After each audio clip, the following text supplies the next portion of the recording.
In this question, you can see that is a sin omega t plus cos omega t, and we have to express that this function is represent the simple harmonic motion. So first of all, इस पूरे function को हमें simple harmonic motion में convert करना है. तो देखिए हम इसमें क्या प्रोसीजर फॉलो करते हैं और ये ट्रिग्नोमेट्रिकल क्वेश्चन को हम कैसे सिंपल हार्मोनिक मोशन में कन्वर्ट करते हैं. सो देखिए that is the concept y equals to sine a sine omega T. ये फॉर्मेट होता है सिंपल हार्मोनिक मोशन का. सो इस पूरे फंक्शन को देखिए मुझे कन्वर्ट करना है और मुझे बताना है कि यस ये सिंपल हार्मोनिक फंक्शन को ही रिप्रेजेंट करता है. तो सबसे पहले हम एक काम करेंगे, इस पूरे फंक्शन में हम √2 से इंटू और √2 से डिवाइड करेंगे. ऐसा करने का पर्पज़ ये होता है कि हम यहाँ से एक साइन a प्लस बी का फॉर्मूला बनाएंगे, जो कि 11th क्लास में एक फंडामेंटल कॉन्सेप्ट होता है ट्रिग्नोमेट्री में, जिसे हम यूज़ करते हैं. तो चलिए इस पूरी इक्वेशन को हम 1/√2 से इंटू और √2 से डिवाइड कर देते हैं. सो आप देख सकते हैं 1/√2 1/√2 मल्टीप्लीकेशन है और अभी भी इक्वेशन बैलेंस्ड है. अब आप देखेंगे यहाँ पे साइन a प्लस बी का फॉर्मूला आपको दिख रहा होगा. सेम मुझे इस एक्सप्रेशन को साइन a प्लस बी में कन्वर्ट करना है, तो पूरा इंटायर टर्म साइन के फॉर्म में आ जाएगा. अब आप देखिए यहाँ पे साइन ओमेगा टी है जिसे हम साइन a कंसिडर कर सकते हैं. तो हमें कॉस b की वैल्यू निकालना है, जिसे हम 1/√2 को कॉस 45 लिख सकते हैं. और यहाँ पे आप देखेंगे आपके पास कॉस फंक्शन है, तो आप साइन b निकाल सकते हैं साइन 45 लिखकर. तो इस प्रकार से हम इस पूरे क्वेश्चन में इस वे में चेंज कर देते हैं. सो you can see this same concept आपको यहाँ दिखेगा. And now in place of 1/√2 cos 45, so entire function आप जब कंपेयर करेंगे तो देखिए हमको इस फॉर्म में एक फंक्शन मिल जाएगा.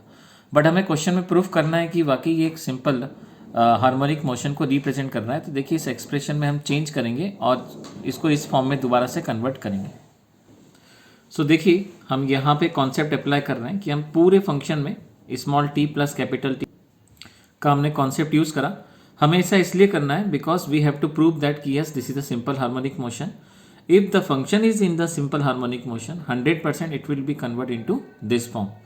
So first of all, you know that is a capital T and capital T is called the time period. That is called the time period. यहाँ से लेके यहाँ तक का ऑसिलेशन कंप्लीट T होता है. एंड टाइम पीरियड का जो फॉर्मूला होता है आपके पास में T is equal to that is called the you know that हम जो यूज़ करते हैं फॉर्मूला बाय ओमेगा. अब आप सेम वैल्यू यहाँ सब्सटीट्यूट करेंगे और इसको सिंप्लीफाई करते हैं. तो देखिए इसी डेटा को हम यहाँ पे सब्सटीट्यूट कर देते हैं इस पॉइंट पर. You can see if I substitute 2 pi upon omega, now I will take the LCM and same LCM you can see that this is the LCM. Now this time this omega will be cancelled to this omega, so you will get this function.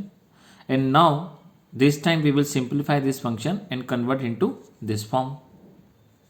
So you can see that is the 2 pi, this is the 2 pi calcium के बाद में omega t plus π/4 omega t plus 5/4.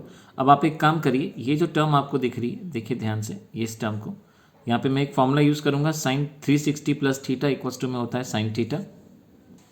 So you can see this same formula I am using over here. Sine 2 pi plus theta, theta के place पर ये complete data है. So equals to में sine theta मिलेगा. तो देखिए अब यहाँ पे हमें मिल जाएगा √2 साइन ओमेगा t प्लस π/4. आप जब इस एक्सप्रेशन को देखते हैं सेकेंड एक्सप्रेशन और इसको जब आप देखते हैं तो बोथ इज द सेम.